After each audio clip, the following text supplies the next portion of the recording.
Now, have you guys ever wondered why we hiccup? Now, in this video, I'm going to tell you why we hiccup. Now, hiccup happens when the muscles that make us breathe mistakenly move by mistake.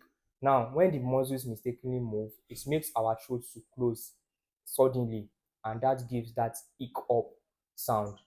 Now, things that can cause hiccup is drinking soft drink, eating too fast, or eating spicy food, or swallowing too much air can even cause hiccup. Now, here's the funniest thing: even babies can hiccup in the womb.